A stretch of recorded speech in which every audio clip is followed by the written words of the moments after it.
사무엘하 2장 12절에서 23절 말씀까지 보겠습니다. 구약성경 사무엘하 2장 12절에서 23절 말씀까지입니다.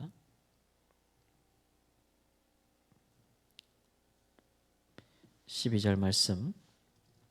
넬의 아들 아브넬과 사울의 아들 이스보셋의 신복들은 마하나임에서 나와 기브온에 이르고 스루아의 아들 요압과 다윗의 신복들도 나와 기브온 못가에서 그들을 만나 함께 앉으니 이는 못 이쪽이요 그는 못 저쪽이라.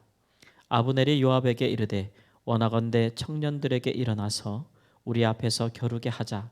요압이 이르되 일어나게 하자 하매 그들이 일어나 그 수대로 나아가니 베냐민과 사울의 아들 이스보셋의 편에 12명이요 다윗의 신복 중에 12명이라. 각기 상대방의 머리를 잡고 칼로 상대방의 옆구리를 찌르매 일제히 쓰러진지라. 그러므로 그곳을 헬갓 핫수름이라 일컬었으며 기브온에 있더라. 그날의 싸움이 심히 맹렬하더니 아브넬과 이스라엘 사람들이 다윗의 신복들 앞에서 패하니라. 그곳에 수르야의 세 아들 요압과 아비새와 아사엘이 있었는데 아사엘의 발은 들로르 같이 빠르더라. 아사엘이 아브넬을 쫓아 달려가되 좌우로 치우치지 않고 아브넬의 뒤를 쫓으니 아브넬이 뒤를 돌아보며 이르되 아사엘아 너는 너냐 대답하되 나로라. 아브넬이 그에게 이르되 너는 왼쪽으로나 오른쪽으로나 가서 청년 하나를 붙잡아 그의 군복을 빼앗으라 하되 아사엘이 그렇게 하기를 원하지 아니하고 그의 뒤를 쫓으매 아브넬이 다시 아사엘에게 이르되 너는 나 쫓기를 그치라. 내가 너를 쳐서 땅에 엎드러지게 할 까닭이 무엇이냐? 그렇게 하면 내가 어떻게 내 형 요압을 대면하겠느냐 하되 그가 물러가기를 거절하되 아브넬이 창 뒤 끝으로 그의 배를 찌르니 창이 그의 등을 꿰뚫고 나간지라. 곧 그곳에 엎드려져 죽음에 아사엘이 엎드려져 죽은 곳에 이르는 자마다 머물러 섰더라. 아멘. 사울 왕이 죽고 다윗은 유다 지파의 왕이 되었습니다. 그리고 다른 지파 이스라엘 온 지파가 다윗을 왕을 삼지 아니하고 사울 왕의 군대 장관이었던 아브넬이 사울 왕의 사촌이 되겠죠. 아브넬이 그 사울 왕의 아들 이스보셋을 데리고 요단강 건너편 동쪽으로 이동해서 마하나임이라는 곳에서 다시 전열을 정비하고 북이스라엘을 재건하고자 했습니다.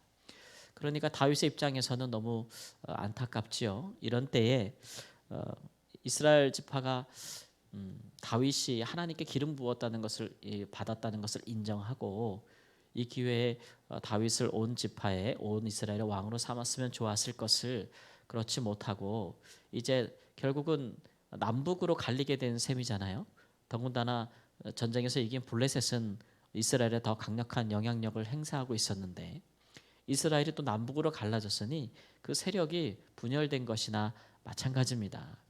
이럴 때 이제 이 남은 이스라엘 지파가 어떻게 다윗에게로 돌아와서 다윗이 결국 이스라엘의 왕이 되겠는가가 이제 초미의 관심사인데 하나님께서 그 일을 어떻게 이루시겠는가를 우리가 이제 보게 되겠죠.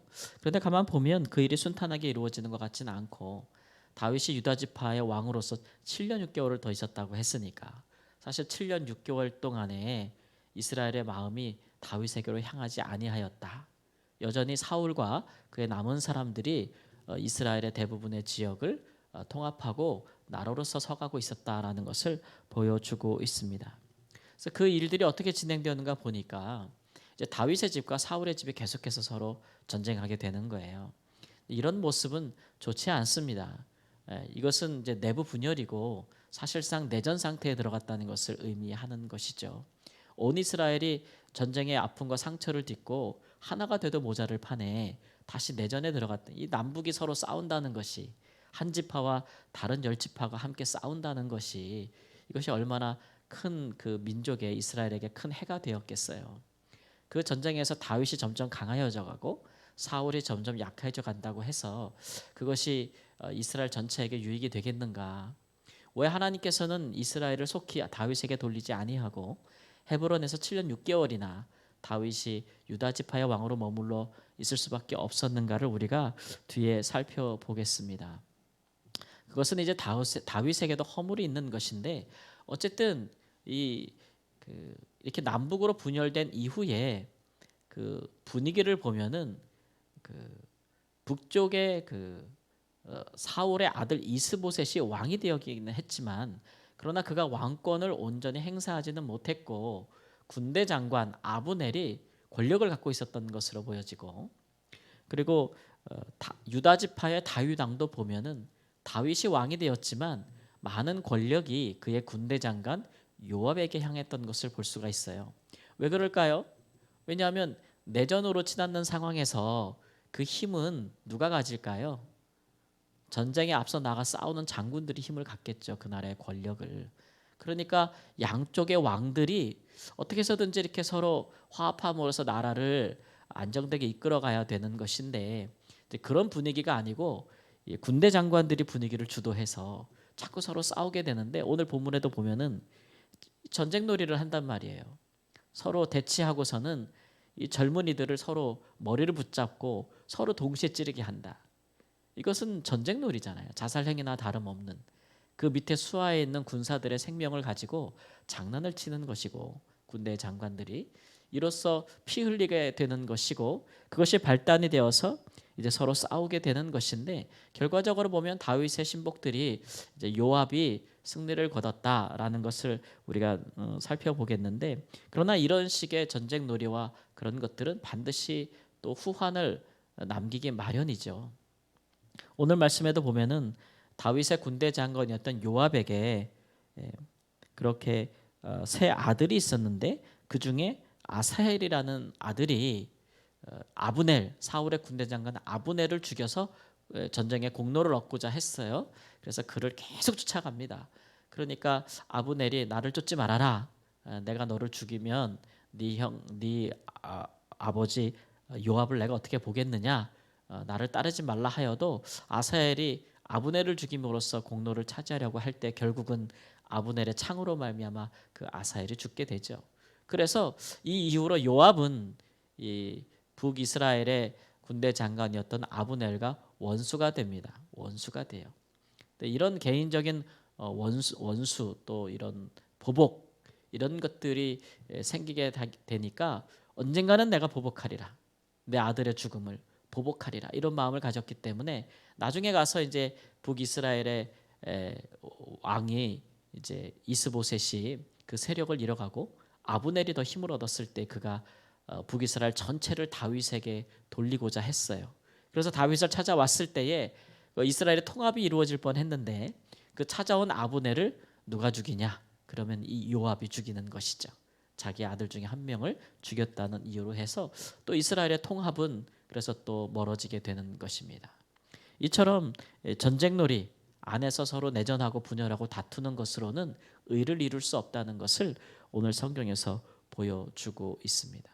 이 일들의 참 그 분위기가 이렇게 되었다는 것이 다윗이 뭔가를 놓치고 있는 것이 아닌가. 그가 유다 지파의 왕이 돼서 무엇을 놓치고 있는가 보면은 3장에 가보면 다윗이 헤브론에서 아내를 많이 취하고 아들들을 많이 낳아요.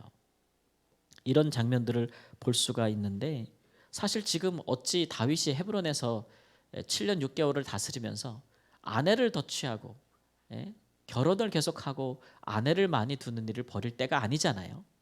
특별히 하나님께서는 왕의 규례를 모세를 통해 말씀하실 때에 아내를 많이 두지 말라 그랬어요.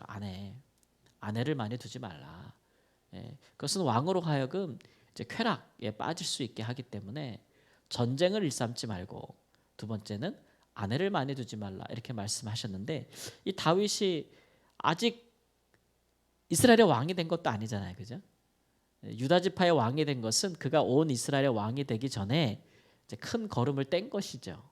그러나 아직 온 이스라엘이 자기에게 돌아오지도 않았는데 하나님께서 그에게 기름 부으신 것은 온 이스라엘의 왕이 되게 하고자 하심이었는데 마치 모든 것이 다 이루어진 것처럼 벌써 그런 마음을 가지고 그저 이스라엘을 통합하고 평화롭게 통합할 생각보다는 아내를 많이 둬서 그렇게 할 생각을 가졌다.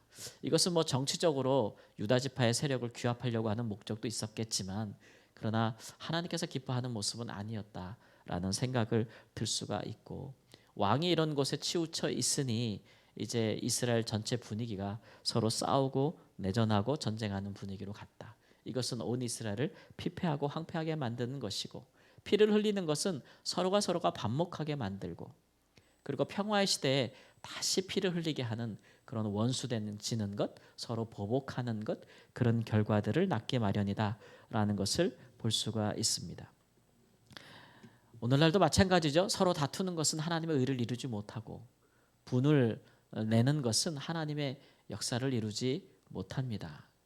그런 것이 어떤 싸움에서 승리하고 다투어서 어떤 이기고 하는 것들이 피를 흘리고 하는 것들이 결과를 속히 볼 수 있고 나의 힘을 입증하는 것 같아도 그런 일로는 진정한 평화를 이루지 못한다라는 것을 알 수가 있겠지요. 다윗은 좀 더 이제 하나님 앞에 그 자신이 더 하나님을 의지하고 모든 것이 다 이루어지지도 않았는데 마치 모든 것이 다 이루어진 것처럼 생각해서 그렇게 좀 그 마음을 경계하지 못하고 하나님께 더 주목하지 못했다는 것은 너무 안타까운 점으로 나타나고 있는 것 같습니다. 그러니까 우리가 하나님 앞에 늘 우리 자신을 좀 돌아봐야겠죠. 우리 믿는 사람들도 생각할 때 우리가 사실 하나님 앞에서 하나님을 믿고 살지만 이 땅 가운데서 우리가 완전히 이룰 수 있는 일이라는 것이 있을까요? 우리의 신앙의 목표는 어떤 것을 얻는 것도 아니고 무엇을 성취하고 이루는 것도 아닙니다. 사도 바울께서도 말씀하셨지만 내가 이루었다 함도 아니고 내가 얻었다 함도 아니다라고 했어요. 우리의 진정한 우리의 신앙의 목표는 우리가 예수 그리스도를 닮은 사람이 되고 그의 부활에 참여하는 것이 우리 신앙의 목적이에요. 그것은 우리가 육신을 가지고 도달할 수 있는 성취할 수 있는 목적이긴 하지만 이룰 수 있는 목적은 아니에요. 그죠? 우리가 이 땅 가운데 그것을 다 이룰 수 없기 때문에 결국은 예수님께서 다시 오실 때에 이미 주 안에서 잠자는 자나 아니면 깨어있는 자나 다 주께서 다시 오실 때 우리 가운데 이루어질 일이잖아요. 구원의 시작은 예수 그리스도로 말미암아 믿음으로 우리 안에 시작된 일이지만 우리가 예수님 믿고 구원받았지만 어찌 지금 우리의 몸이 다 구원이 완성이 된 존재들인가요? 그렇지 않아요. 그러니까 우리의 육신이 날마다 후퇴하고 또 이렇게 좀 육신이 연약해져 가고 있는 거잖아요. 뿐만 아니라 우리가 아무리 거룩하게 살려고 노력한다 할지라도 우리의 생애 가운데 많은 성화를 이룰 수는 있지만 그러나 우리가 온전히 완전히 이룰 수 없기에 예수님이 다시 오실 때 결국 우리의 구원은 완성될 것이고 또 우리의 몸도 썩지 아니할 영원한 부활의 몸을 입을 것이고 우리의 영도 그때 완전히 거룩해질 것이란 말이에요. 그러니까 주님께서 하실 날이 남아 있으니 그때까지 우리가 긴장을 놓칠 수 없다 이거죠.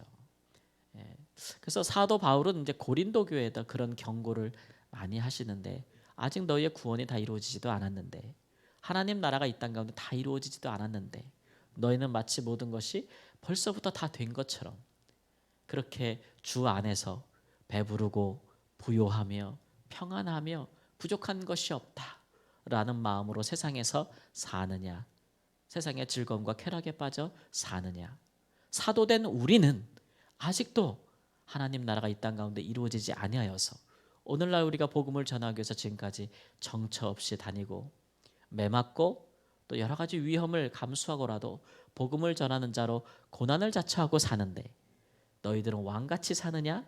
우리는 여전히 종같이 사는데 이런 일들로 고린도 교회에 강하게 하나님의 말씀을 경고하는 것을 볼 수가 있어요. 그러니까 다윗에게도 오늘 우리가 경계로 삼은 것처럼 그가 아직 온 이스라엘의 왕이 되지 아니하였고 헤브론에서 유다 지파의 왕이 되었기에 그는 하나님 앞에서 더 겸비하고 이스라엘 왕이 되기까지 그 자신이 하나님 앞에서 더 그 자신을 온전히 세우고 또 이스라엘 가운데 평화가 있도록 하기 위해서 노력할 날이 남아 있었는데 그러한 분위기로 가지 않았다는 것이 참 안타깝다라는 것을 보면서 우리가 오늘도 이 새벽에 기도하기를 하나님 우리 안에도 다툼이 있지 아니하시고 우리 안에 벌써 주님이 주신 좀 평안과 화목함이 하나님과 우리 사이에 또 우리 안에 영과 우리 몸 사이에 그렇게 있도록 주님 도와주옵소서. 우리 안에 이 죄와 싸우는 이런 일들 가운데 아직도 해결되지는 못한 문제들이 있어서 우리가 자주 걸려 넘어지는 그런 죄악들이 있어서 하나님 앞에서 평화를 누리지 못하는 일이 없도록 기도해 주시고 우리 가정과 교회 그리고 이 사회 이 민족에 서로 다투는 일이 없도록 서로 피 흘리는 일이 없도록 그런 일들 때문에 서로가 또 반목하고 갈등하고 평화가 요원해지는 그런 일이 없도록 우리 하나님께서 은혜를 베풀어 주시기를 그렇게 기도하는 시간 되시기를 주님의 이름으로 축원합니다. 아멘. 기도합니다.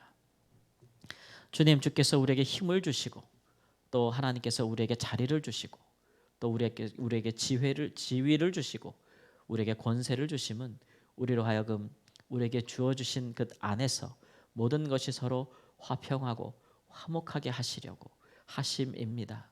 하나님 아버지, 우리가 주님 오실 때까지는 우리는 부족하고 연약하고 아직도 우리에게 주신 구원을 향하여 나아가는 그런 하나님 존재들입니다.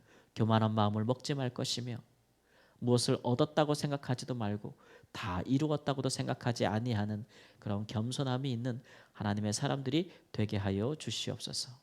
그러므로 하나님 주 앞에서 겸비하고 우리에게 주신 은혜를 따라서 생명을 귀히 여기고 하나님 우리 안에 다툼이 없도록 우리에게 주어진 모든 것 안에서 주께서 주시는 아름다운 사랑과 평화가 있도록 주여 축복하여 주시고 우리의 가정과 우리의 자녀들 안에 우리의 교회 안에 또 하나님 우리가 살고 있는 이 사회의 민족 안에 하나님 지구촌 위에 서로 반목하고 죽이고 싸우는 것이 아니라 화평을 도모하는 일들이 일어나게 하시고 전쟁이 그치게 하여 주시고 서로 원수 삼고 보복하는 것이 끊어질 수 있도록 하나님의 은혜와 자비를 베풀어 주시고 그렇게 다투고 분열하는 영이 우리 안에 역사하지 못하도록 주여 도와주시며 믿는 자들이 일어나서 이 모든 일에 평화를 이루는 자로 화목케 하는 자로 화평케 하는 자로 쓰임받는 큰 역사가 있도록 인도하여 주시옵소서. 존귀하신 우리 주 예수님의 이름으로 기도합니다. 아멘.